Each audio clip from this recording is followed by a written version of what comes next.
គ្រប់យ៉ាងដើម្បីកូនអោកូនសំឡាញ់ម្ដាយចង់ឃើញកូនលូតលាស់រឹងមាំប្រាជ្ញាវាងវៃខ្ពស់សុខភាពល្អបរិបូរណ៍ចង្វាក់បេះដូងដង្ហើមដំបងផ្លាស់ប្ដូរពិភពលោកឲ្យស្រស់បំប្រងព្រោះតែវត្តមានកូនជាក្តីប្រាថ្នា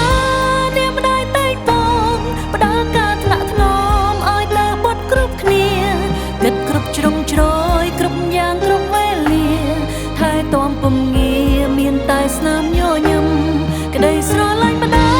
យគឺជាពន្លឺជួយបំភ្លឺផ្លូវត្រឹមត្រូវសម្រាប់កូនផ្ដល់កម្លាំងចិត្តនាំកូនឆ្ពោះទៅមុខដោយគ្មានអ្វីរារាំ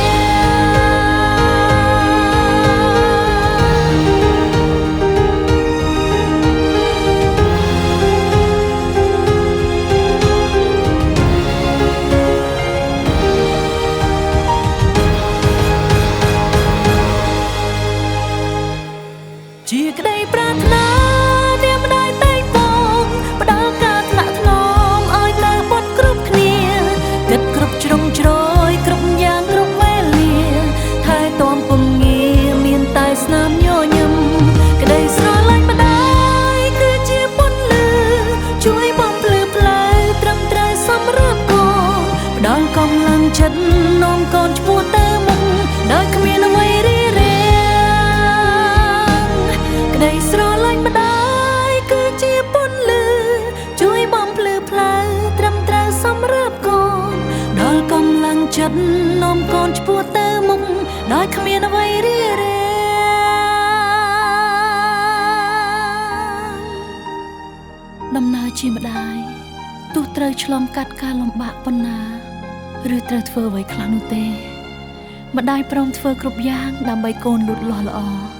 ធំឡើងក្លាយជាមនុស្សអស្ចារ្យនិងរស់នៅជាមួយស្នាមញញឹមជារៀងរហូត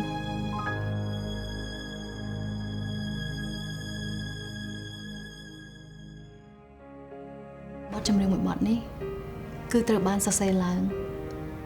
ចេញពីក្តីស្រឡាញ់និងអារម្មណ៍ពិតរបស់ខ្ញុំជាម្ដាយនៅពេលដែលដឹងថានឹងមានវត្តមានកូនជាទីស្រឡាញ់ម្នាក់ទៀតចូលមកក្នុងជីវិតហើយនាងខ្ញុំគិតថាអារម្មណ៍មួយនេះมันខុសពីអារម្មណ៍អ្នកម៉ាក់គ្រប់រូបដែលមានទំហំធំធេងបំផុតសម្រាប់កូនហើយខ្ញុំសូមផ្ញើជូនបទចម្រៀងមួយបទនេះជាពិសេសជូនអ្នកម្ដាយគ្រប់រូបដែលបានពុះពៀនិងព្រមធ្វើអ្វីៗគ្រប់យ៉ាងដើម្បីកូនតាំងពីពពោះរហូតមកហើយនាងខ្ញុំក៏សូមអរគុណដល់ស៊ីមឡាក់ម៉ាំដែលមិនត្រឹមតែសហការបង្កើតនូវកាដូយ៉ាងពិសេសមួយនេះសម្រាប់អ្នកម្ដាយគ្រប់រូបនោះទេតែស៊ីមឡាក់ម៉ាំតែងតែនៅជាមួយនាងខ្ញុំក៏ដូចជាអ្នកម្ដាយគ្រប់រូបក្នុងកំឡុងពេលពពោះដែលថែទាំទាំងម្ដាយនិងកូន